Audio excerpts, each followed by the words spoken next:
All right, combat combo. You know what it is. We got a Yeah, special guest on here today, man. yeah, we got big, strong Mims, NWA superstar. Yeah, what's going on, brother? What's up, my man? It's How's cool. it It's going, man? cool. Cool. Everything straight. I know. You was telling me about something. I didn't understand quite what was going on. So I just want to make sure. Is everything good with you? Everything's good. Yeah, no, it was just a little bit of extended family. They were having some heart issues or whatnot. It was a little bit of a surgery going on. Okay.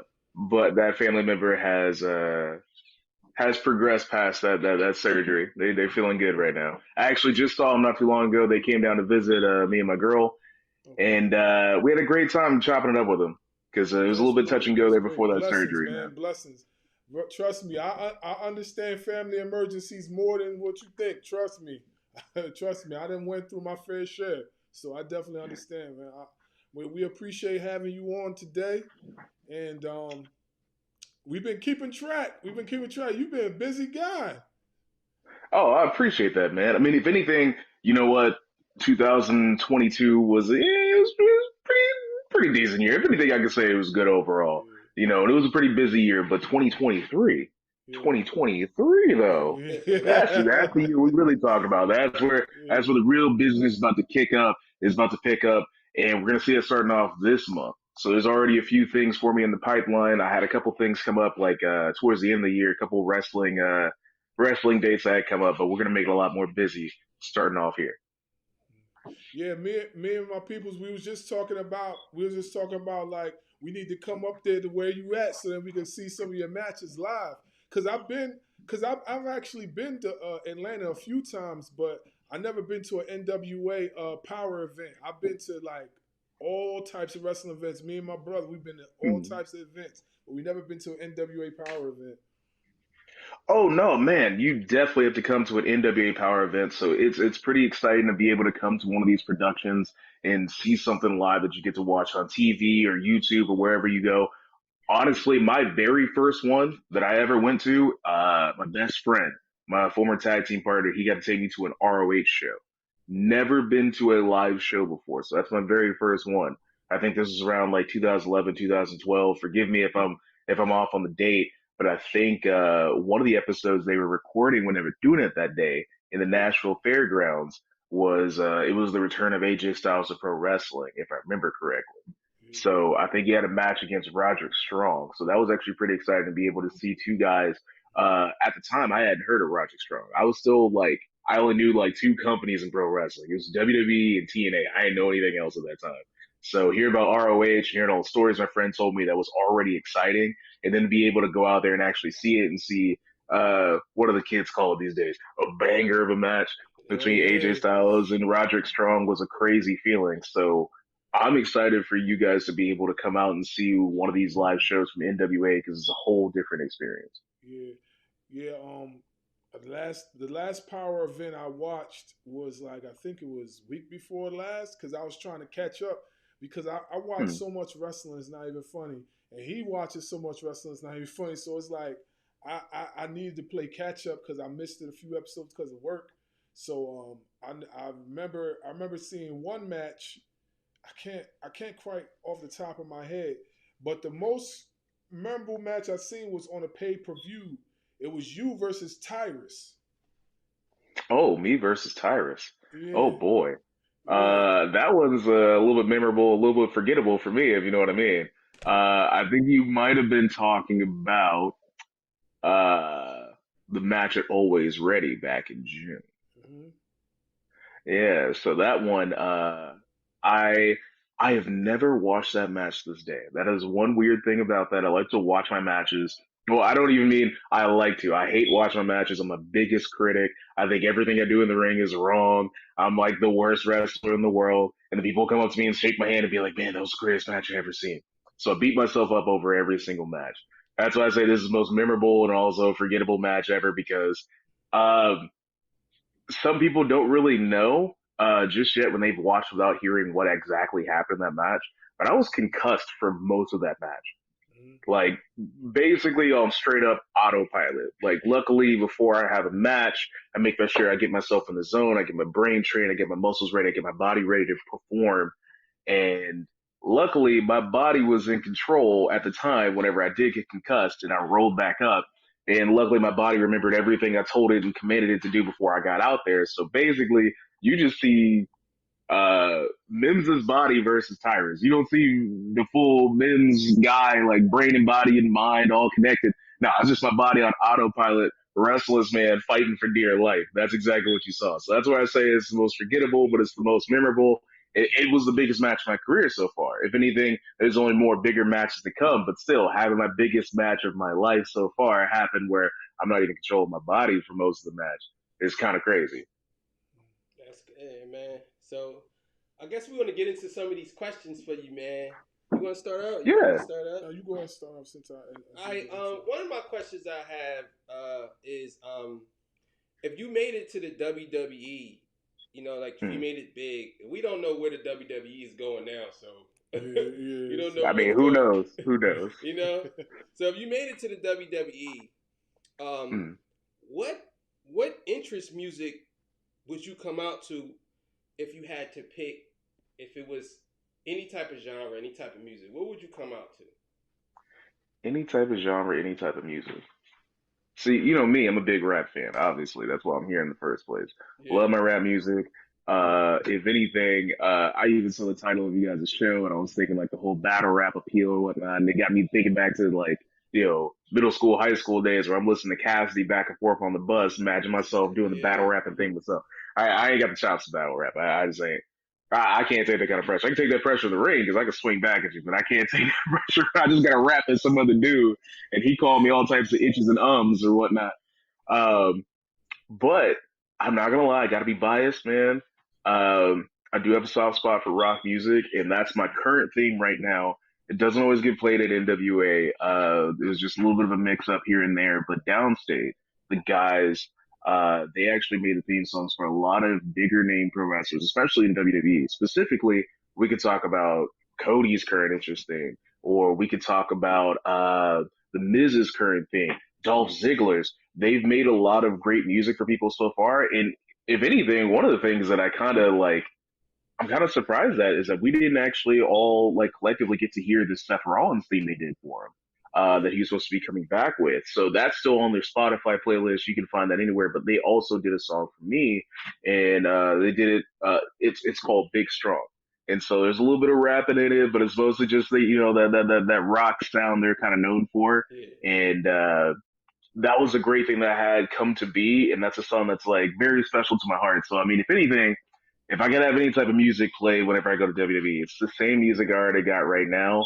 It was a heartfelt gift from a very good friend, with Zach Call, the lead singer of Downstate, Yeah. and having that kind of relationship with the band now, finally getting to meet them and talk more about the song and give a little bit of creative direction here and there and create something that we all love together was a great experience for me. So honestly, I'm probably gonna be one of those guys that's just like, no, I'm having the same song every time I come out, no matter where I'm at, That's what's doesn't up. matter where.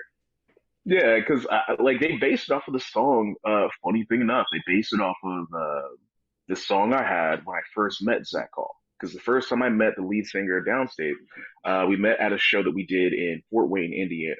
So that show, it was a tried and true pro co-promotion with Wrestling for Warriors, where we were doing this great event where we got to meet a lot of very nice kids and very nice families that had all different types of stories to tell. And we got to wrestle for them for a charity event. It was fantastic, and I loved it. That's my jam, man. So we wrestled in like I think it's like a six way, something like that, some kind of crazy match, and we just really hit it off with each other, literally and figuratively. We really enjoyed each other's company, and then also we Yeah. kind of beat each other up a little bit. And so after that, we started this relationship where we were cool with each other. We'd always catch up with each other through wrestling because lo and behold, my boy Zach, he's trained. He made for sure after he got, whenever everybody else was getting paid regular money for the songs they were making for WWE, he was like, nah, don't pay me money. Train me. WWE, train me. Get the best trainers in the world to train me to be a pro wrestler because that's what I'm worried about. That's why I'm making this music. Yeah. It's for the love of pro wrestling. So, kind of have that relationship with Zach, and then eventually kind of like asking that question, hey, bro, hey, my boy, I love you guys' music. Can Big Strong Mims have a song? Can I get a Big Strong song to go with the Big Strong Mims? Can I get one of those? And we put it all together, and they came up with a beat that was based off of the song that I came out to. The song that I came out to is one of my favorite songs that I heard that year, and it came from one of my favorite movies of all time, definitely in my top 10. It's a song called Start a Riot by Duckworth. Um, I love the beat. It hits so hard in the movie, Spider-Man Enter the Spider-Verse. Like the song is just in the weird part of the movie. It's such a weird part of the movie. It's only played for a little bit. But I finally looked up that song. I listened to the whole thing and my mind was blown. I was like, hey, this is it. This is the song I come out to. This is the song I'm about to beat people up to. This is the soundtrack of stomping a brother out. This is the soundtrack of putting on your do-rag, putting on your Timberlands or your black Air Forces, putting on your favorite beater, and knocking somebody out. This is the song for that. Yeah. So we took that beat, we took that energy of that song, we took that, we made Big Strong. We just made the beat for it. Took a few months. Eventually, we got the full song, got the lyrics added to it. It's put on Spotify. It's on YouTube. It's wherever you can find music at. Now, NWA, hey, we a little bit old school there. You know what it is: history, legacy, tradition, all that jazz. So we just have the lyrics for them. So if you're a real fan, you're a big fan of Downstate, you're a big fan of Big Strong Mims, you can go out and find the full song, find the lyrics, vibe to it. Hey, if you're not feeling the lyrics, I mean, me personally, I am. They about me. I'm not gonna feel them. Like, if it's just talking about me, it's hyping me up. I'm listening to my own hype, man. You know what I'm saying? You can always just listen to the beat. You can hear it every time I walk out at a big pay-per-view event. Matter of fact, were we just talking about some wrestling? Knoxville, January 31st. You can hear that song when I walk myself all the way to the ring and do whatever I'm doing on that show. Yeah. Whatever that is. I noticed you slid something in there that you're a Marvel fan. Oh, of course. Oh my God. Yeah. Hey. Hey, I'm not biased. I'm not. Yeah. I'm out of here, man. Come on.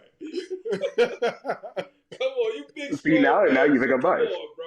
You gotta be Superman. Come on, man.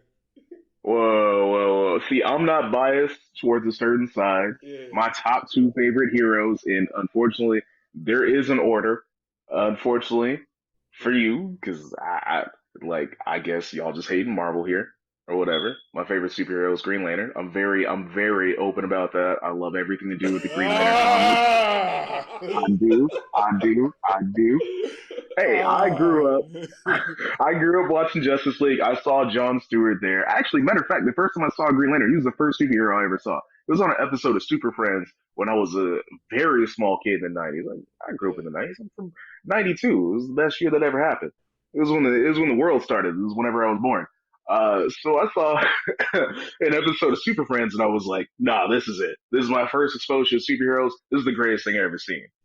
And then, I saw X-Men. That was the next thing I saw. Cyclops was the second superhero I ever saw. Then Gambit after that, then Wolverine. But like my top two is Green Lantern and then Iron Man. I'm a big Iron Man fan. Yeah. I love Iron Man. Yeah. That is one of my favorite comics. I probably have the most of just one individual character, not just like of a whole property. That's the one I have like the most figures of and comics of is Iron Man, and then like second would be like Green Lantern. I got all. Tony Stark, the alcoholic. Oh yeah. You know what's funny? I don't even like drinking that much. I'm not a big drinker, man. It don't even agree with me. It don't even sit on my stomach right. Tony Stark is an alcoholic. Yeah, that's it. Yeah, he is. Yeah, no, that's what's ironic. I love Tony Stark as a character. I think that's a fantastic character, and I don't even be sipping that much. I would assume, you have a favorite character, you got to be like him in some sort of way. Most people, when they find a character they like, they see themselves in that character. That's usually why they like him so much. Okay. Me, I don't see the drinking part. I don't see the drinking part. We friends again. We have friends. Go ahead, bro.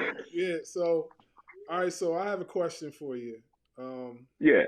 So I know you might hear this question a lot, but If you had the opportunity to wrestle any big name from any promotion, who would it be?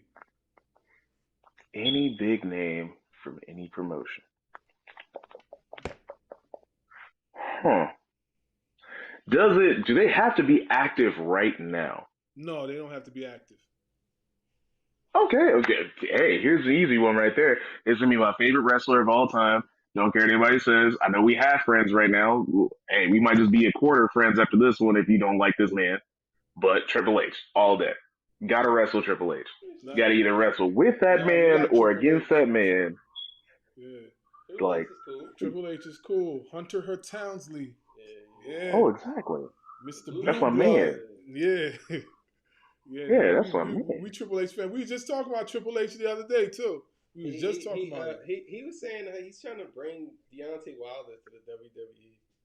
Yeah? He's trying to bring who into the WWE? Deontay Wilder. He's trying to bring Deontay That actually Wilder. isn't a bad idea. Yeah. That isn't a bad idea. I mean, Deontay Wilder and Tyson Fury. He would bring them to the WWE if he could. They would make. I could see that. I definitely could see I that. can see that. I can see that. I mean, hey, it's a different environment where you have different rules, and the only thing you're gonna be doing.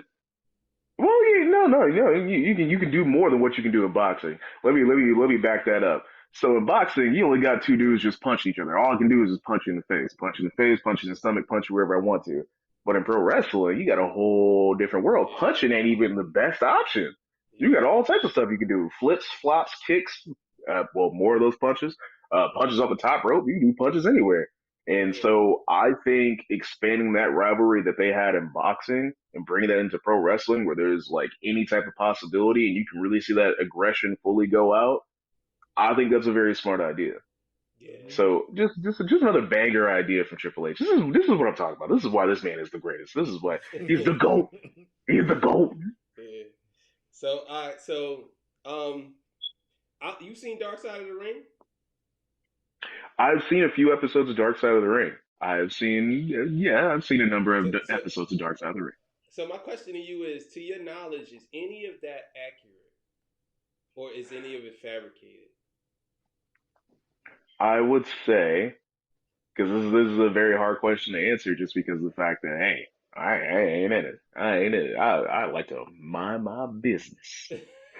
But from what I do know, a lot of those accounts are very accurate. These are things that are taken from people that a lot of people that you see as correspondents on that show, they know what they're talking about. Let's put it like that. When it comes to the business, these are people that are trusted in what they say. Obviously, it's pro wrestling. We've got to have some of our secrets. There's plenty of stories of things that have happened in pro wrestling that nobody's ever going to know about. You're never going to see a Dark Side of the Ring episode about it because either nobody's allowed to talk about it or nobody is willing to go ahead and talk about it. So just think about the entire possibility of stories you guys haven't heard. But just from what I've seen so far and then hearing other people talk about it in locker rooms that I've been in or seeing different interviews, I know that a lot of these things you see on the Dark Side of the Ring, they're going to be as accurate as possible for what we have still available and for who's still allowed to talk about it, which is an unfortunate thing in pro wrestling because, as fans, you want to know anything and everything that's going on in pro wrestling. Shoot, I still do. There's stuff that I don't even know what's going on in my own locker room, going on in my own company that I don't even know about. That, of course, as a fan, I want to hear more about. Oh, what did old girl say to old dude? What is old boy doing here? Is he about to win the title? Is he about to do this and that? Nah, I'm ignorant to it. Sometimes blissfully ignorant to whatever goes on. I like to just have it come to me as it comes. I feel that. Yeah. That's true. That's true as hell. Oh yeah. Yeah. So all right. So next question. Who are your biggest influences in professional wrestling? Who inspired your in-ring persona? And before you answer, I want to take a few guesses. Okay, so as I watched you in the ring, I see a lot of Bad News Brown. I see Farouk, Ron Simmons. I see Ahmed Johnson. I see Big E, and I see Bobby Lashley. Am I accurate? Am I on the right track? Ooh, you definitely had a few of them. See all black guys. Nah, listen. I'm looking from the perspective of his moveset, how he maneuvers around the ring, his in-ring persona, his ring gear, and like, you know what I'm saying, and his approaches on his promos. Like everything, every guy that I'm naming as of right now, these guys cut promos similar to what he does. So I'm just saying, am I accurate? It has nothing to do with skin color. It has nothing to do with skin color. It don't. It don't. Wow. All black guys. Nah, it had nothing to do with skin color. Hey, okay. I ain't hear the sirens and lights going because I didn't know the racism police was in here. Oh, throw in some white men in there, please. Put one white man in there, please. Yeah, actually, a lot of those are pretty accurate. Now, directly where I've taken inspiration from their matches, in promo style, you definitely named off, well, the big three in there. I would say I've watched a ton of Bobby Lashley matches, especially from his rookie year and then going further. So WWE CW, I guess they called it, is like the nickname people have for it. I've watched a lot of his stuff currently, obviously, and then Big E was a big inspiration watching his NXT run. And I watched that more as somebody who was already trained, so I got to, deconstruct a lot of these matches a lot more. Most of these matches I have already watched as a fan. So when it came to Bobby Lashley, when it came to even Bad News Brown, or when it came to the biggest one, obviously, because the big three are Bobby, Big E, and Ron Simmons, for the list that you gave me. A lot of those matches I got to watch as a fan. Now I got to go back and watch them again as inspiration to find a moveset and make it there. So Ron is probably the most obvious one from the 3-point stance I get into before I do the flying back bump in the corner, and also like the flying clothesline I like to make a part of my moveset. I can put that anywhere in there, and that sets up my finish for the big strong slam. And taking that inspiration from Big E for understanding that when it comes to my promos, when it comes to my in-ring work, I need to be somebody who is just being who Matthew Mims is. And being myself completely and just going out there and having fun. Not being, because you know how it is in pro wrestling. Let's get real here. Let's talk about race in pro wrestling. We can definitely do that. So when it comes to black male wrestlers, you get typecast into two big categories. This is something I was even told in training. I mean, it's true. It's obvious. I've had this in conversations with other people who have mentored me in the NWA to where I know this is kind of just how it is. People understand this and they see the pattern growing. There's two archetypes. So you've got the angry at the world black man, or you got the smiley, happy to be here black man. Oh, thank you, sir, for letting me have a job. So I'm somebody who thinks that pro wrestling should be realistic in every aspect. I don't think I should go out there and cut a promo to where it's just me reading off a script and I'm saying everything verbatim. I don't think I should go into that ring and do anything that I feel uncomfortable with, that I sit here and think, well, would Matthew do this? Would teenage Matthew do this? Would young 20s Matthew do this? Would Matthew further in the future do this if this were a real fight between me and this other person? Now, everything that I do in between those ropes, I'm treating it as it's real. This is me and another person. We going at each other. Exactly how would I handle this? What's my attitude going to be? That's what I think of. What would I would think in this moment? Because I've been in plenty of fights in my life, probably a little bit too much. Plenty of ones that could have been avoided. And so I like to think, what do I do in those situations? I haven't avoided this confrontation. What am I about to do about this? How am I about to lay this man out? That's how I like to bring my character out. It's just me turn up to 11. And funny enough, I'm not going to lie, it looks like there's a little bit of time for change for that, because I've been a little bit too much of I'm the happy black man and I'm glad to have a job. So, and I guess that's like that confidence for me, that's going to start spewing out in more of my promos and being more braggadocious, talking a little bit more trash, being a lot more confident, being even more of who I am, just showing a different side.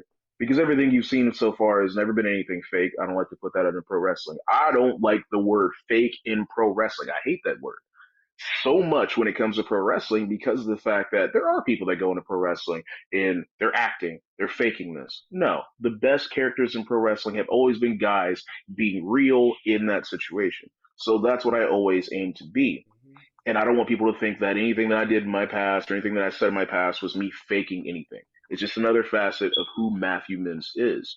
And so now that I have that confidence to speak more freely and I'm not just, hey, I'm walking on eggshells, I want to make for sure that I have a job here in pro wrestling, that I don't get blacklisted or get heat here and there, I'm going to be even more of my real self. And that's still going to be silly. It's still going to be goofy. It's just going to be a little bit more laid back. It's going to be a little bit more aggressive, a little bit more assertive in certain aspects. And that's kind of like Big E, where I take that promo style from, where I want to take that in ring style, how I come off, that aggressiveness. I want to take that from him because look at him. Look at all the members of the New Day. Now, when you see them, they're laughing, they're goofing, they're joking, they're having fun. They're chilling with their boys. That's what this is. That's why they have the fans they have. That's why they've been one of the most popular acts in WWE in the past, like, what, 10, 20 years? And one of the most popular acts, most decorated acts, too, because you see them go out there and you have fun because they're having fun. But the moment, and we've seen it in his championship run, which was too short, by the way. It's too short. It definitely was. You see Big E, the moment he feels like he's disrespected, the moment where he feels like he needs to turn it up, that smile is gone. That happy black man, I'm just happy to be here, happy to have a job. No, that goes away. That completely goes away. It's the aggressive, I'm about to crack your skull open and drink what's on the inside. That's what you get from Big E, and that's exactly what I want to be able to display in my character because that is who I am. It can switch up real quick from, oh yeah, haha, look at this dude's shoes, what he got on right now. You busted too. What'd you just say to me? It can go to that real quick. Yeah.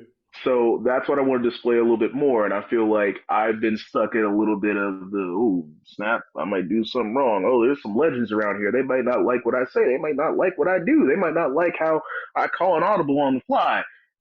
Eh, that part of my career is over. We stepping into grown man territory now. So things are going to be a bit different. I'm going to go more for that Ron Simmons character mixed with that Big E a little bit more. Might even throw a little bit of Dwayne The Rock Johnson there because I'm surprised you didn't put that one. That's what I was The about to Ahmed say. Johnson. He had black. He did. I'm taking the most I got a black question into black for you, part. right? Yeah, So, actually, this is a two-part question because I'm not going to ask yeah. these other questions. This is no point. One of my questions for you is, what is your dream match? Not with you, with two professional wrestlers. It could be any from any year in their prime. What's your dream match that you would have loved to see? See, that's a little bit of a hard question, man. That is because a lot of my dream matches have already happened. It just Really? happened at different points in people's career, so it didn't always happen with people's prime. Yeah. We got a Booker T versus Triple H program, and that was while they were at their primes. They had a very long area of prime time, and they were definitely both in that area of being in their prime. And we got to have a program with them a couple of times, I think. Um, Shoot, we even got good programs out of JBL during his prime with him and Eddie. I'm trying to think of anybody who I haven't been able to see do something in their prime together. Huh.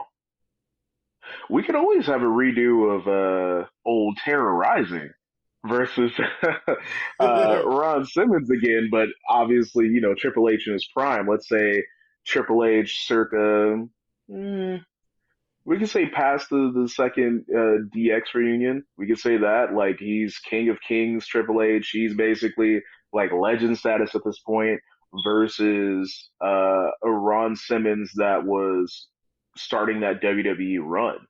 Like, let's say Nation of Domination, like Farouk versus a Triple H that's like King of Kings, like Prime. These are two big, tough guys. These are two guys that are very confident. Their attitudes obviously would clash given the characters that are given here. So they could have some very, very hard hitting smash mouth matches. Or we could even say, let's say, a JBL during the title run that he had, which was a great title run, mostly because that man was drawing heat all over the place. And we could have that JBL versus a Stan Hansen. Ooh. We could have that. We could have a battle of these clotheslines and see who's the biggest, toughest, big burly man around there. Because I mean, with JBL, you see a lot of the style that is derived from that Mm-hmm. Stan Hansen Definitely character. can. That is derived from that. So that would be honestly great to see. Like you got the battle of the clotheslines, the battle of the lariats, whatever you want to call it, from wherever you're at. So that'd be a fantastic hard hitting match. Just big meaty men slapping meat. That's what that would be. Yeah. Before I get to the second question, I guess you could jump on this one too. So my one of my dream matches from if they were like at their peak, the lower Mm, level would be Sabu versus Jeff Hardy. I think that mm. would be super dope. Um, Oh, it would. Not Hulk Hogan. The Ultimate Warrior versus Goldberg at Ooh. their peak, their peak. Mm. Uh, and I think they fought already. Uh, They Taz and Kurt did. Angle at their peak. Yeah, they did fight. I think they Yes. fought already. Actually, no, it was still, I would consider that not exactly Kurt Angle's peak. Now, that is a very interesting thing that you bring up, Taz versus Kurt Angle, because that was a great debut match for Taz, and that match was fantastic. That was actually one of my favorite matches from Taz, and I actually really like Taz mostly just because of his look. So he was one of like the coolest guys to me. I think whenever the SmackDown games were coming out, and then seeing him go out there with a towel on his head and the music going, and he seems like the toughest guy out there. It didn't matter that he wasn't as tall as all these other giant men that were in the WWE at the time because he was still this badass walking out. Like he looked like the guy who could take on the biggest person in the room and have absolutely no problem, no qualms about it, beat you up, knock you out, and walk on about his day. So if we had that Taz, height of his career in WCW, going against Wrestling Machine Kurt Angle, WWE Wrestling Machine or the TNA Wrestling Machine does not matter. Those two, that Kurt Angle, not the rookie year. Hey, I'm kind of like a meta heel babyface thing or whatever American Hero Kurt Angle. I want the Wrestling Machine mouthpiece in. Looks like he's gonna rip your leg off, beat you with it, send you to the hospital, rip your leg off again once it gets reattached, and then beat you with it one more time. That's what I want to see. And one more too. A Goldberg versus Nikita Koloff. That actually wouldn't be too bad of an idea, especially because they had a similar look. I always liked Nikita Koloff's his gear on him because he made that gear look so great, and that's why I was kind of happy to get the gear style that I got. I mean, Mm-hmm. obviously it's not the exact same on the front part, but still, I think that actually would be a really good match. We kind of see how we would see how Goldberg would react to having somebody that's kind of around a similar size, similar build, and somebody who ain't just gonna come in there, get speared and jackhammered, and that's it. He ain't gonna take just that. You gonna do that to Nikita Koloff? I don't think so, sir. Yeah. I And mean, my you last Goldberg. question to you is, what's your favorite video game? What's the Favorite favorite if you video play video game? games? Oh man, I do play a lot of video games. That is actually really hard to say. Um, man. This could tell me we So, really friends. man, it'd probably be like Barbie's Horse Adventure. Yeah, absolutely love that game. 10 out of 10, top tier game. What? Love riding on horses with Barbie. Uh, honestly, it's hard to say what my favorite video game is if you classify it by just the one I played the most. But I would say actually my favorite video game of all time, still to this day, has to be because I played it recently. I like to beat this game at least like once a year. Donkey Kong Country 2, Game of the Year, every year. It still exists. Oh, it's Game of the Year. It's been Game of the Year since it came out. It's been Game of the Year since I had it, and every year after that because it's the best game. It's perfect. There's literally nothing else you 64, could do 64 to make it any version? better. The what? The 64 version or the Cube version? No, no. We just talking about the Super Nintendo version of Oh, Donkey Super Kong Nintendo. Yeah, Country 2. We just talking about Donkey Kong Country 2, the greatest game ever made. See, this is the thing. that game is very If the good. game industry, it is a good game. It's so good that if the game industry would have stopped right after that game came out, we'd be fine. We could just keep playing that game every single day and we'd be Yeah, straight. Street Fighter 6, Mortal Kombat 12, Injustice 3. Do we need that? No, we have Donkey Kong Country 2 at home. That's all we need. That's all we need. You could go ahead and ask. You can ask next two questions. Yeah. All right. So I got one side question before I go into this question. In your ring gear, right? I noticed you have a flag on your ring gear. What Mhm. flag? What nationality is that? Oh, so that ring gear that I think that you're talking about, that is actually my tribute to Ron Simmons. Oh, So okay. specifically his gear from the Nation of Domination. So I call that my Nation gear. Oh, Especially because like I try to do this and I don't do it every single time, but I try to when I wear that gear specifically. When I do the big, strong Mims pose, I try to end it off with the fist in the air, kind of like the Nation of Domination, just so people will kind of like get that idea. Because some people don't get to fully see it, or they may not fully remember exactly what Farouk wore then. hmm, But it was a big thing for me, and I was inspired to get that gear made with one of the best gear makers, not one of the best, the best gear maker, Rick Michaels of uh, of Global Wrestleware. So Rick Michaels made that gear for me. I think it was after we had a really heartfelt conversation. This was one of the most important conversations I've had in pro wrestling. We had a conversation at Starcast. It was the Starcast event that was here in the Nashville area. And this was before, it was right before Ric Flair's last match. I had a conversation with him about respect and being able to talk to the people that you really respect in pro wrestling, while you have the time to do so.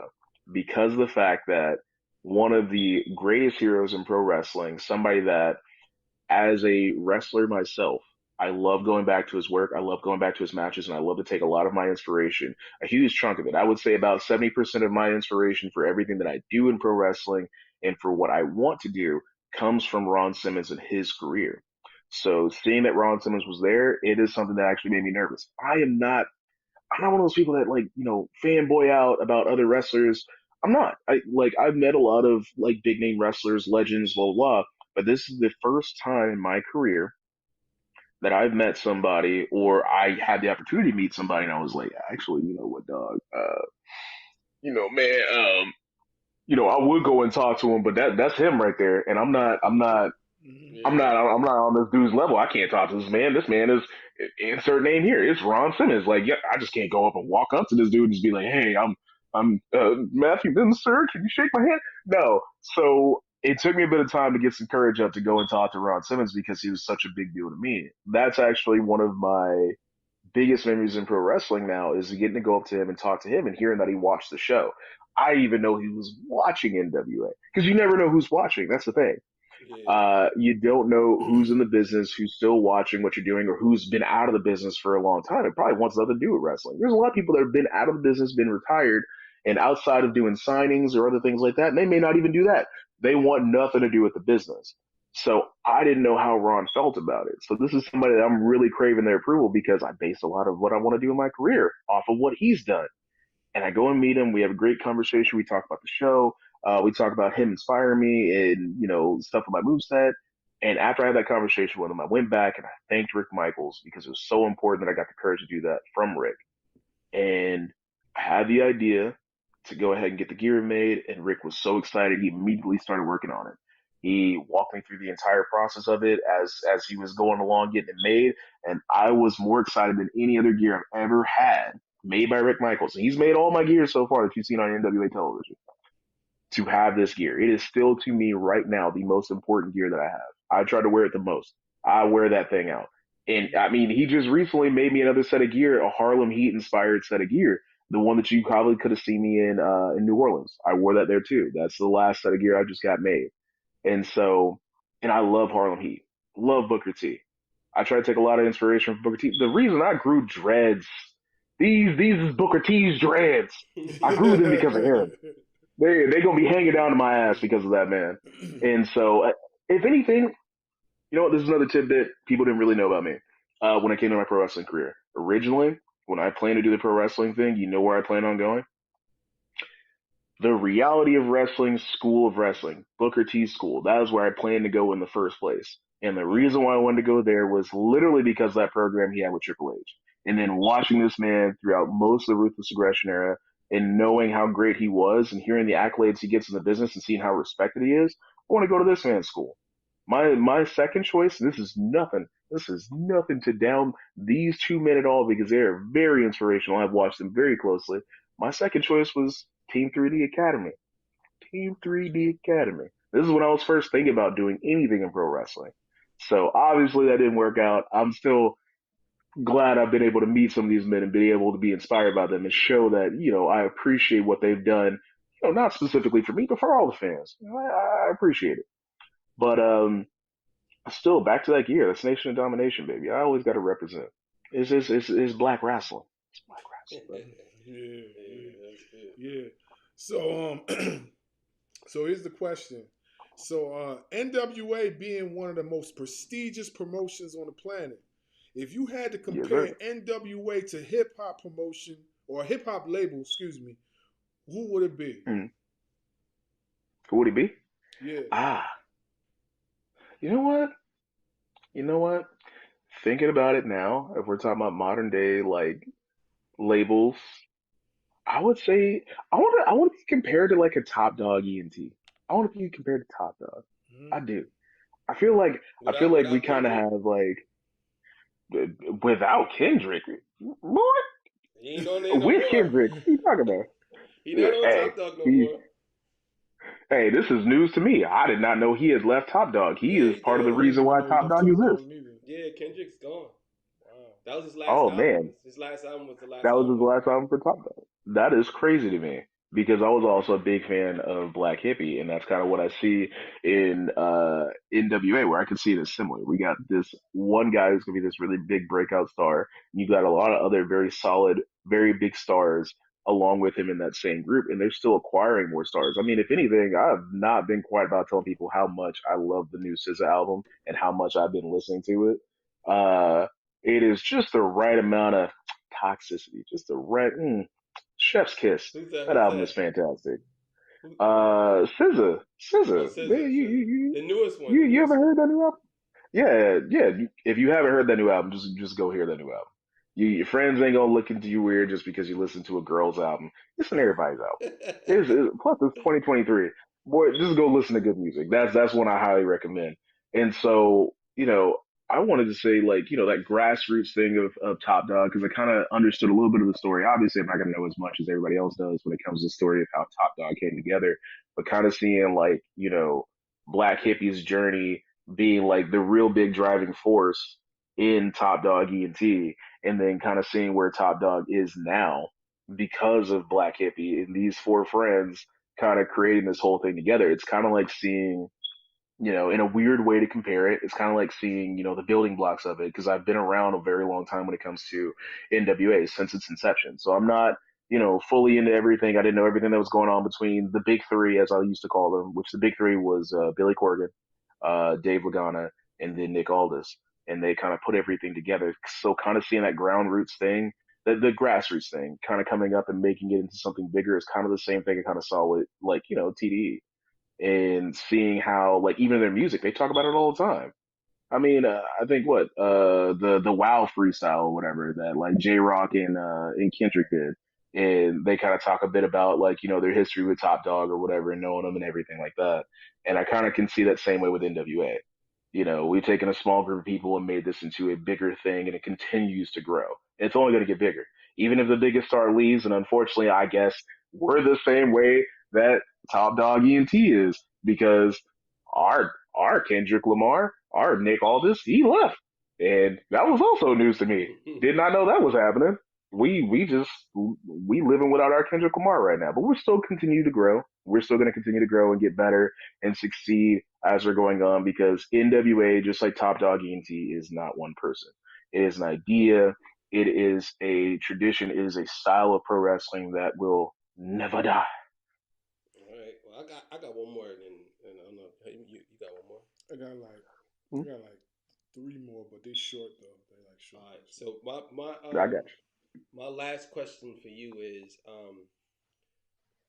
if you had to choose throughout history of wrestling to be in a faction, which faction would you be in outside of Nation of Domination? Because I know you're going to say Nation. that.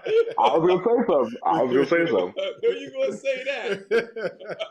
But you can say Nation of Domination. But the question is, which one would you choose? I'm gonna give you two, and what would you bring different or make yourself stand out in those factions? Huh. Well, see that's really hard. Are we talking about like current day factions, just any I factions got all the hard time? questions. I'm sorry, yo. I'm sorry for having all the Hey, hard questions. well, because especially because you narrowed it down to two. How we just gonna narrow it down to Well, two? We got no, all these okay. Well, great groups. you could give me as many as you want. I just only said two because that's what I wrote down. But you could give me as Ah, many no, as you you want. good, you good. You good? If anything, hey, I'll try to narrow it down to two. It's not any specific order. It's not Yeah. even in the specific order of my top 10. This is going to be two groups that I think would be pretty cool if I were in them. This is going to be a weird and obscure choice, but JBL's cabinet. I would like to be in JBL's cabinet. Okay. I thought hey, this is no knock to Orlando Jordan. I think he's great. I think I could have been the black guy in that group. That would have been Yeah. pretty great for me. I thought Yeah. that would have been cool. I would have got some trunks just like JBL's and would have said BSM on them. Based on Mims. Actually, that's a pretty good Yeah. idea. I'm gonna write that down later. Um, good gear ideas. But yeah, no, I would have loved to be in the cabinet there. I mean, the amount of heat they were drawing, and I thought that was pretty great. And finding a launch off point for my own career, I think would have been pretty easy coming out of the cabinet because you have JBL to kind of anchor off of.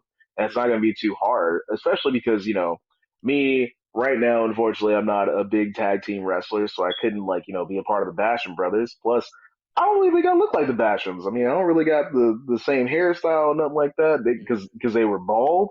So I don't think that would really work there. But I definitely could have been in JBL's cabinet. I would have been the guy that would have been, grabbing the mic to talk a whole bunch of garbage or whatnot. When JBL was done talking, I'm gonna start spitting on the mic too. Hey, brother, and I'm black too. All right, forget both of y'all. We gonna fight, something like that. Yeah. They're just gonna give me the mic and be like, "Hey, Mims, say something stupid." Okay, I got you, bro. Anyways, um, the next one, hmm, I would have liked to be in the Un-Americans. The Un-Americans, just because of the fact that I would be the guy. Like, this is what I just find funny. So you guys remember when Kofi Kingston started wrestling, right? Like in WWE, and he's from Ghana, West Africa, or whatnot, and he had the accent, the Jamaican accent. He was a Jamaican guy. That's what he was. Even though he's from Africa. And I think he was raised in Boston, right? I think that's what he said on an interview before. And he's just like, yeah, I had this accent. And then I think there was some sort of match where Triple H or Shawn Michaels got on the mic and was like, hey, Kofi, what happened to your accent? Yo, that was And I so want funny when I to, seen it. Yeah, I remember that. I was dying. and see, I want to be the dude that's like, oh yeah, I'm also an un-American sitting there, Christian and Lance That's Storm, funny and as I'm just the hell. guy from, I don't know, because it would be something funny. I'll just be like, yeah, I'm from Djibouti. And just have a straight face about it. Everybody else has probably never heard of the country Djibouti at that time or whatever outside of like any jokes nowadays. People probably heard of the country of Djibouti now, but I just say that with a straight face. The entire audience can just like chant out that I'm booty or some stuff like that. I don't know, but I'm the one black guy that talk in a weird accent. And if anybody's just like, yeah, what's going on with your accent there? What kind of accent is that? I've never heard that before. It's a Djibouti accent. What do you have to say about it? I speak I speak the booty language. Djibouti language. Yeah. Something like that. Booty I just want to be language. the weird black guy in that group. Yeah, Coming out with all kinds of funky hairstyles and funky ring gear, doing traditional Djiboutian activities or something like that. Have some weird off the wall like ceremony or something like that with the group, just to display how not American I am. And like, give me the European title, give me the Intercontinental title, and just smash them together and make the African world title or something like that. And just everybody just hates me so much because I'm doing these weird ceremonies that make zero sense, and I'm just making up these ceremonies. Yeah. Like, these probably aren't real Djibouti ceremonies at all. It's just making some stuff up. Have somebody banging a drum and other people eating frog legs, and racing pigs around the ring, and people are thinking, "What is this guy doing? What kind of ceremony is this? This is a Djibouti ceremony. It's traditional Djibouti ceremony." Hey man. So you get it. You got the rest of it. Yeah. So one question I got. Maybe this might be a hard one for you. I don't know. Let me see. Okay. So I said, name a few bar heavy rappers who you think could cut a great wrestling promo. Bar heavy rappers that could cut a great promo. Give me 50 Cent because he's the ultimate trash talker. Give me 50 Cent off top. Off top, gotta have 50 Cent. Let me see. Somebody else that could cut a good promo. See, I want to say the game, but I feel like he'd be like, "No, I ain't gonna talk about nothing. I'm just gonna knock this dude out. That's gonna be it." Because he's also a good trash talker too. I love the game. Um, it would have to be 50 Cent. Have to be Kanye. Just because I was a really huge fan of Kanye growing up, and then we all know how much Kanye can talk. He can get people pissed off. He's been doing that a lot lately. That man knows what he's doing when he's running them gums. Mhm. Uh, I'm trying to think of the last person as a rapper that's like bar heavy that could cut a good promo. Cause see, the first thing I would say is like, oh yeah, another one of my favorite rappers. I'll just throw Common in there, but he's not somebody that's known for, talking a whole bunch of garbage. I don't think he'd be that guy on the mic when it came to cutting promos. Oh, got it. I got it. Killer Mike. Killer Mike all day. Killer Mike. When they put Killer Mike and LP in Gears of War 4, after that, I didn't play any other characters except for Killer Mike because he talks so much. He talks so much trash. The entire time you're in a match with somebody, you go and you blow their body parts away or something like that. You hear Killer Mike say whatever he's saying. That's all you can hear on the other side of the screen after you got killed by me, and you get to hear that the entire game is getting under somebody's skin. So Killer Mike is like Killer Mike. Killer Mike is my guy for that one. Me too. Shoot, I mean, can I have double in there? Because I'd say Killer Mike and LP. They'd be great as a tag team, going in there and cutting promos. If you haven't listened to a Run the Jewels album, I recommend you listen to a Run the Jewels I album. heard all of them. That is exactly. So you already know what I'm talking about. You Yeah. already know what I'm I talking know what you're talking about. Mhm. about. Yeah. Okay. So I'm gonna cut this one out, and I'm gonna go to this last one. I said all right. So we know as a professional athlete, you know what I mean. Yeah. I would like to know. We would like to know.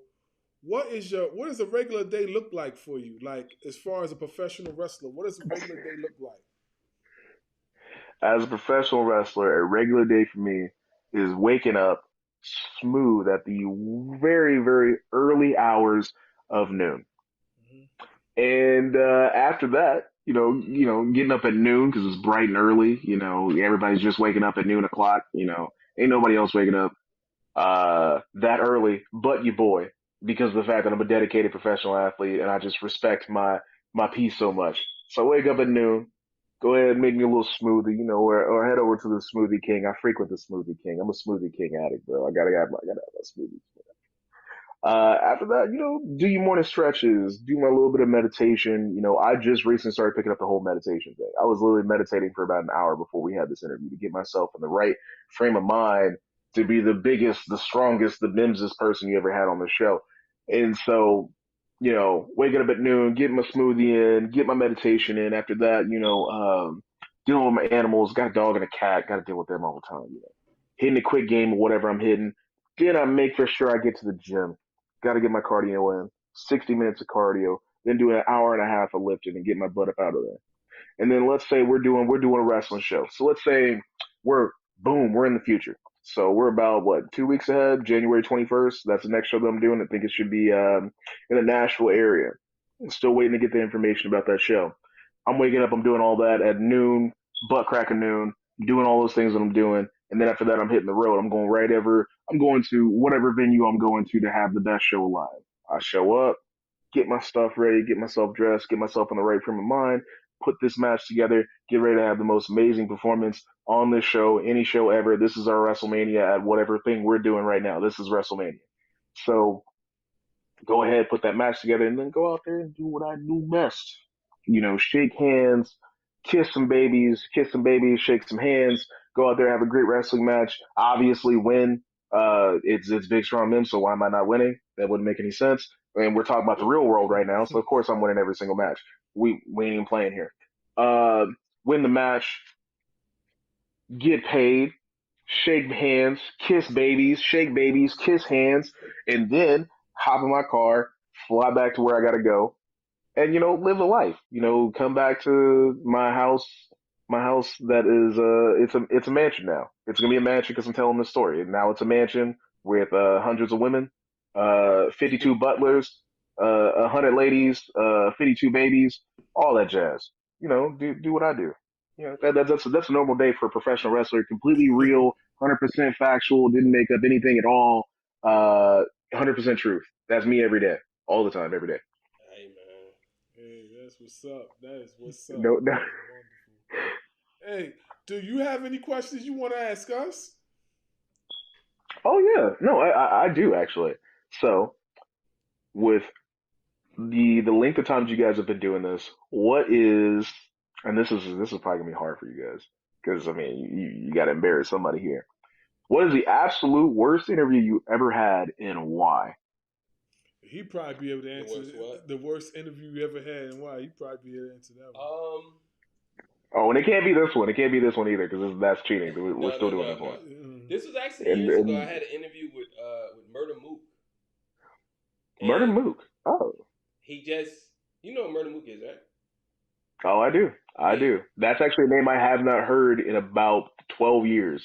I have yeah. not heard This that is name. it was on my radio show. It was called Hmm. Shadow Code Radio, and he was just answering all the questions before we even got the chance to finish the question.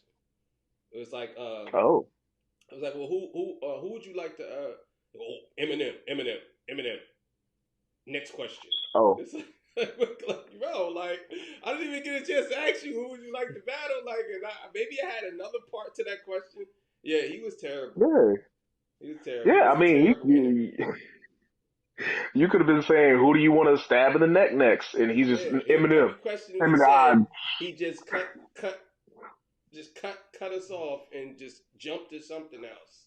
I'm like, here you go. Oh, So oh, that was okay. my, and that was years ago. This was like this is when this is before I guess this is about maybe 11 years ago. It was years ago. Oh, So oh. So it's almost the last time I heard that name. Not throwing any shade on that man or whatever. I mean, I've been a fan of the work that I did get to hear from him, so I'm not exactly saying like, oh yeah, he just ain't relevant. I'm not saying that. that's it for me. You know what I'm saying? Okay. Well, I got another one. I got another one because we have friends now. So speaking of all this half friend business, I'm gonna ask a very divisive question, and I want you guys just to come up with an answer between the both of y'all. So come to a consensus on this, and this is what's gonna make this super hard. You're gonna love this. All right, who's the best rapper right now? Actively rapping right now. He's hands down the best. Ain't nobody better than him. We ain't even talking in a certain respect. We are talking in general. This guy is the best, and both of y'all have to come to a consensus on this. This is what So I'm we trying have to to hear. come to an agreement. Oh yeah, come to an agreement. Who is the absolute best? Bar none, no argument. This is the guy. I That's got my him. answer The already. him of the rap game. I got my All answer. right, 100%. I got my answer. I don't know all if right. you're Let's gonna hear it. agree with me. Who's it? I got my answer. It's Kendrick Lamar, hands down, 100% hands down. I can't So disagree because my favorite rapper is, you know what I'm saying, I haven't heard nothing from him in a little while, so I That's can't hmm, number one. disagree. Number two, I'm probably gonna go with Ransom as the best hmm. rapper. That in my second, and number three would be Nas. Because Okay, okay. I think Nas, I think his career, he regenerated his career with Hit Boy. He definitely I did. think he Okay. did with King Disease. King Disease 1 is classic. King Disease 2, Hmm. Good Magic was very good. King Disease 3 was excellent. That run is crazy to me. You know what I'm saying? But Kendrick Lamar, no. Nobody's coming close. That dude is on another planet right now. I can't Oh, okay. disagree. I can't disagree because, you know, my guys that I like Kendrick too, but you know what I'm saying, as far as like who I familiarize myself with as far as rap styles is Jadakiss. Jadakiss has been my favorite since I was a kid. And Okay. right now I ain't heard nothing from You him. seen the interview with him and Joe Buttons? Nah, I didn't see the nah. Oh. Uh, Yo, people are calling him Ooh. MC Gusto now. yeah? Yes. Why? Oh. His father came on in. And his father said that Jadakiss went to college. He paid for everything. He was like, bro. You gotta watch that Oh interview, word! bro. I got. Yeah, I people definitely are got really one. coming at Oh, Jadakiss crazy. Like, bro, you've been fake all this time. Like, You know, I yeah. gotta watch. I gotta watch that interview. Then look it up on YouTube. You listen to Ransom? hey. I've only heard of Ransom. I have not actually I'm gonna listened. tell you. I'm gonna tell you where to start because his Mm, older stuff is good too. But I'm gonna tell you where to start. When during the pandemic, he did a bunch of albums. Mm-hmm. Start mm, with uh, um, director's cut 1, 2, 3, 4. Start with director's mm. cut one. Yeah. 1, 2, and 3 is phenomenal, unbelievably good. When I tell you, you're gonna be like shocked because he doesn't take the traditional approach of just regular hip hop beats like he does Yeah. like cinematic things. But it's Hmm. album basically all the director's cuts are based around horror movies. So all the stuff Oh. that he uses from horror movies. Then when you get to deleted scenes, it's all the themes: deleted scenes, director's cut, crime scenes, murder scenes, stuff like that. These are all albums. You get to that, I and then think I, once you get to 7, then you get to he has about within from 2019 to now, he has about 11 hmm. albums, like 11, Oh, literally, and that's they're a lot of all work. good. Like, so you get a chance. Start with director's cut 1. The first beat when Mm. it first come on, you're gonna be like, "This is crazy." Like it's good. It's good. So Okay. I You like see, it. I'm a sucker for themes. I'm a sucker for themes. I love like all like the mixtapes about nothing. Yeah, More About Nothing was one of my favorites. I love that stuff from Wale, and I even loved like Kanye West like first 3 or 4 albums where they all had a yeah. theme. I think like his first 5 albums, actually no, his first 3 albums are all in my top 5, and Mm. still to this day, Late Registration is still my favorite album of all time. It does not get unseated. I love the theme. I love the songs. Everything back and forth is the That's your greatest favorite thing rap ever. hip hop album? The what? That's your favorite hip hop album?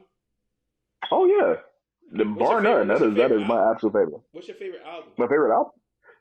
It's still gotta be Late Registration. I think that's my favorite album of all time. Oh, Just in favorite general, my album of all favorite time. And album you? of What's all your favorite time. album? My favorite album Yeah, Yeah, from Kanye. just regular album. yeah. Like well, I would say hip hop album because it's Man, hard to say. there's a lot. I would say my favorite album, and it's not no, and as much as I like Kiss, I mean, Mm, Yeah, it's not nothing from Jada. It's a traditional like boom bap. yeah. I would say Rakim's joint. Paid in full, Huh? paid in full, Yeah. Paying or Paying Full. paid in full. Paying mm. Full was my favorite. Man, that Rakim was snapping in Yeah. that joint, man. Like, yeah, I would say Paying Full or the one he came out with after that. I forgot. From R&B for president, paid in full. Mm. What's the other one? I ain't no joke. I think it was I Ain't No Joke that I'm talking about. But yeah, Then you got the R, mhm. the R album. Our album was dope too. Yeah, Um, but See, I was a big on Rakim. Like those guys, like I listened to a variety of MCs, but mm. between Rakim, Pun, Kiss, Nas, of course, like you know what I mean, a little bit of everything. Like those are the guys that was like influenced me a lot as far as hip hop. Like I was listening to them guys like on repeat.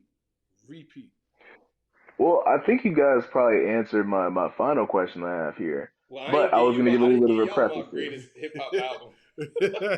Okay. Don't let me skip over you there. Don't let me skip over you. I got to Hey, hear this one. listen.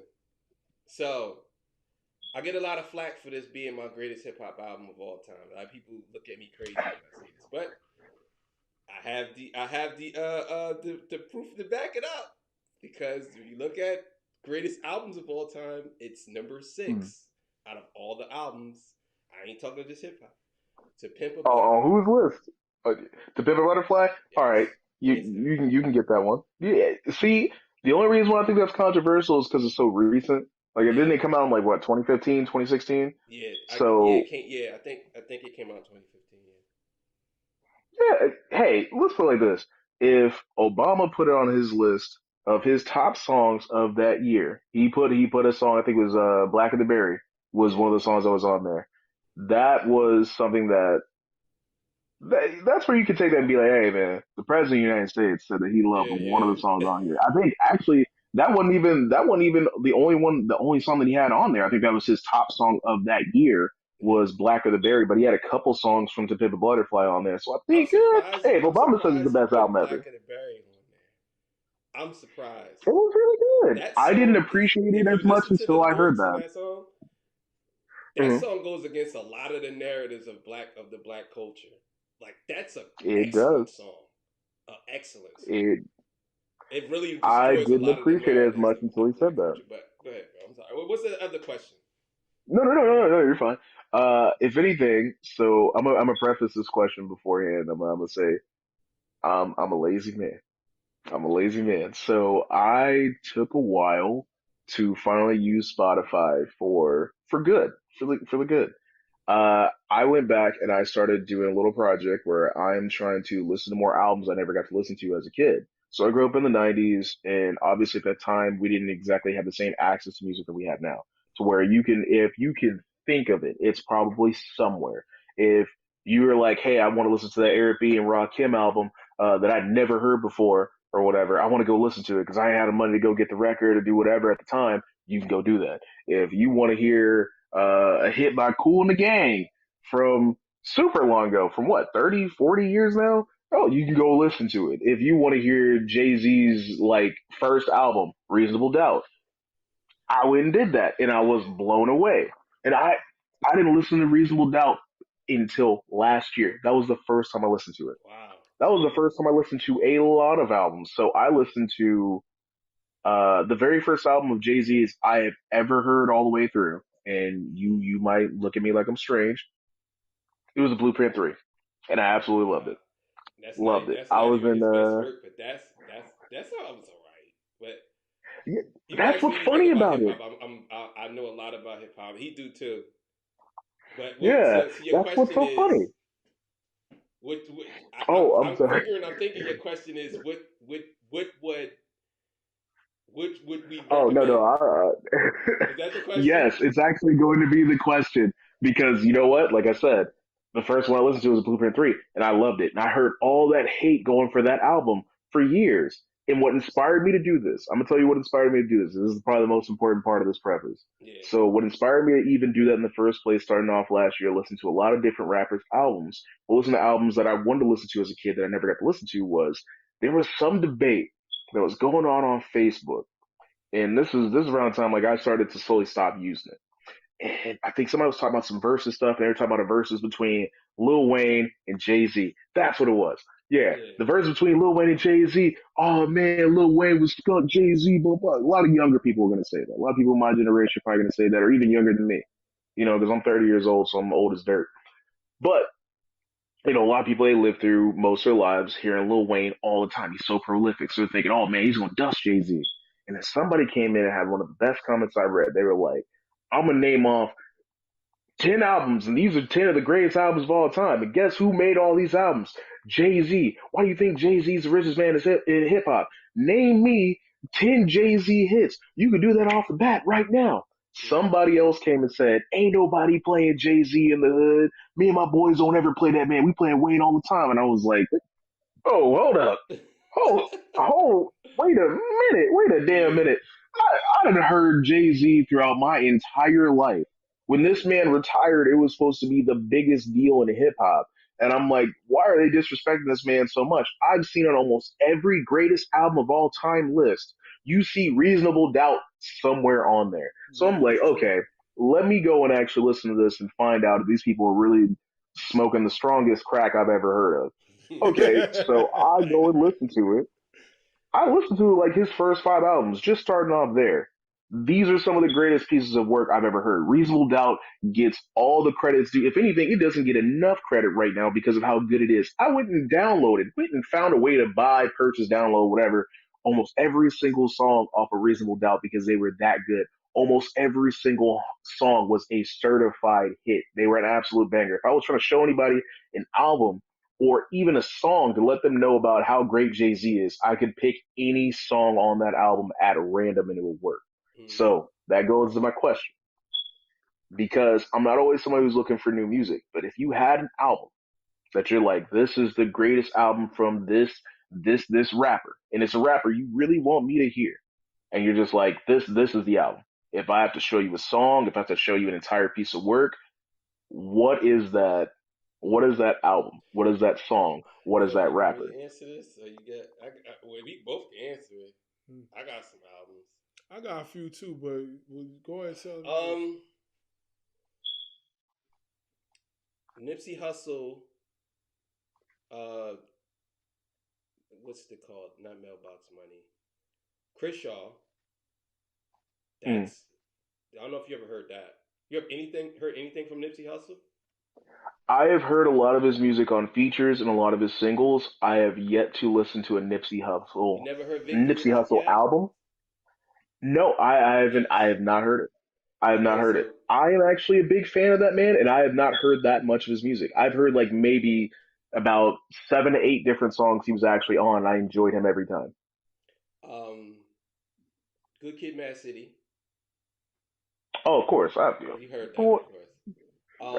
throughout my entire college time in college, I was listening to that album on repeat.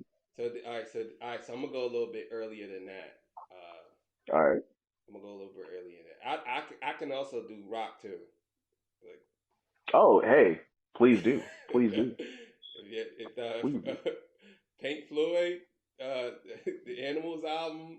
Mm. We can talk about that another day, because I can tell you all day about rock.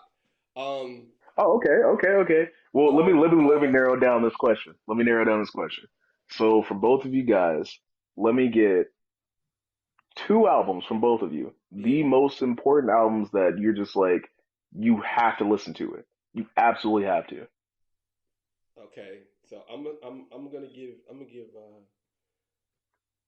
some of the albums I'm sure you heard already. Mm. I'm sure you heard already. If I had to go hip hop, 2 albums. Had to go hip hop. Marshall Mathers Oh, we're just LP. speaking in Marshall general. Mathers LP. We haven't heard that one. Haven't heard Eminem. that one. That's Okay. with Okay. Kim. I think that changed the Oh, landscape I do of remember hip the hop. album. I remember the album. I just haven't listened to the whole thing. I heard the singles that he came out with, but I haven't heard the whole thing. So it might be a good one. Who else? I think that was good. Oh man, I'm really thinking now. The Chronic. You heard that? Have not heard the Chronic. Have not Wow. heard the You Chronic. never heard Chronic? Yes. So you never heard? I have not heard the Chronic. You never heard? What's You ever heard? Life After Death. Biggie. I have not heard the entire album. I actually heard more of it a few years ago. I heard about half of it. I've not heard the whole thing. Oh, So yeah. I would say start with the Chronic and then go to Ready to Die, then Life After Death. Okay, so And then still, of we got to course you narrow heard this all down to 2. Nas's We got to narrow albums. this down to 2. You heard Nas's albums. Which one? Illmatic and It Was Written. I have not heard Illmatic. I heard part of Stillmatic, So I'm gonna give you and the first two. I My first two is gonna be for you to go to is Chronic and Illmatic. Anything else Chronic and after that? Illmatic. Chronic and That's Illmatic. that's your final answer. That's your final answer. It's Chronic and Illmatic. Chronic and Illmatic, yes. Okay, because I Those mean, if albums, I anything, think you I'm should open. I'm listen to. open to Illmatic. I've been needing to for years because the my favorite Nas album was actually Distant Relatives. I replayed that a ton while I was in college. Listen In to Your every Mind? song, love it. Yeah. Yes, Yeah. Africa Must Wake Up is probably my favorite song on that album. Love it, love it. Can listen to it anytime. Absolutely love it. But now we got to hear these other 2, man. All right. All right. So I want to hear him since too. he named 2 hip hop albums for you to start off with and listen to, I'm gonna give you one hip hop album that just popped in my head, and I was just listening to it yesterday, and I'm gonna give you one rock soul group that I think you'll listen to that you'll definitely like. All right, so the hip hop album is Royce the 5'9" Prime. Wow. That joined the first one. The first one. Second one was cool, but the first one was crazy. First was the first one, Prime. Royce the 5'9" Prime. And the group, the group that I'm talking about actually featured Michael McDonald, and the name of the group is the Doobie Brothers. The Doobie Brothers. Okay, yeah. What's an album of theirs that I have to check out from the Doobie Brothers? Long Train Good. I think it's called Long Train Good Night. I don't know if that's the single or the album, but it's Long Train Good Night. There's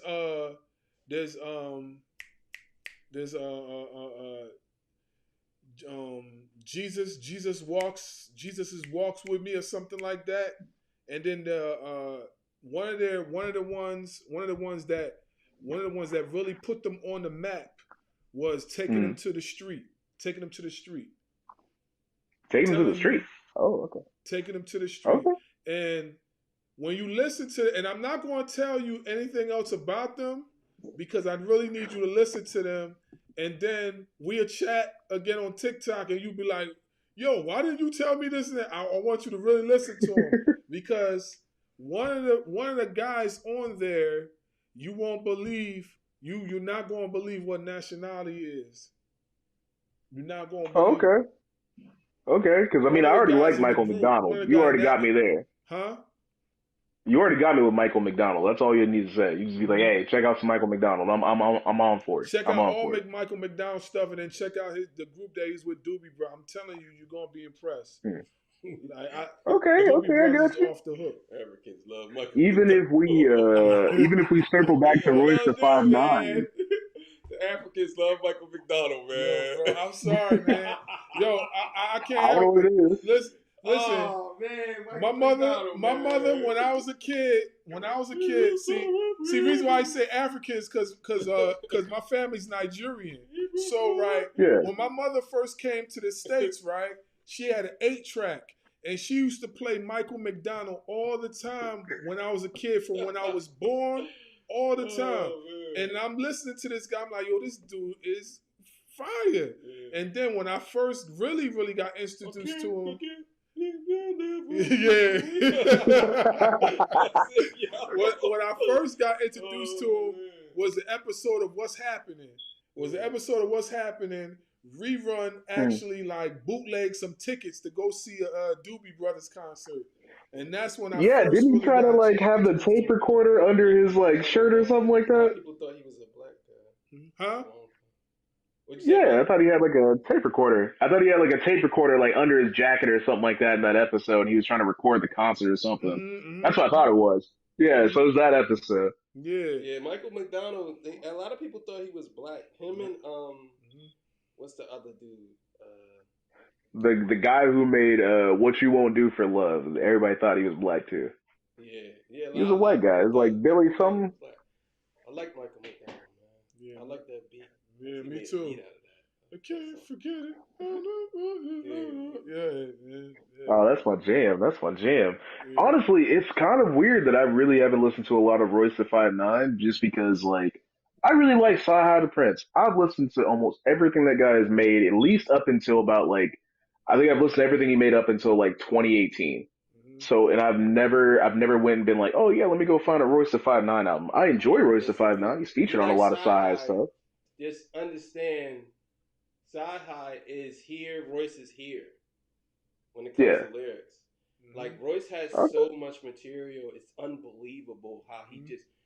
I've never seen somebody that fits words into a sentence outside of Eminem, and I think Eminem, he kind of like. Sometimes he does his thing. You ever heard Bad Meets Evil? Oh, tell me you heard that. I have heard it. I've heard the song, like the single that came out for it. I've not heard the album. Listen to both of the albums. They're both good. Listen to both of them. Both of them are good. Eminem and Royce the 5'9". Oh, okay. Yeah, it's yeah. But you could go any anywhere you go with Royce the 5'9", you're gonna be satisfied because all his stuff is pretty good. Yeah. Like you could go to Bar Exam, you can go to Street Hop, you can go to Prime 2, you can go to Death Certificate, everything he does. The Brooke Orion, what's the other one that he came out with? Oh, Trust the Shooter. Yeah, Trust the Shooter was crazy. That's the one wasn't that the one that hosted by DJ Dramatic? Yeah, that's the joint. He was like DJ Drama, my bad. When he was rapping and he's like it was like a fast beat and he was rapping real fast.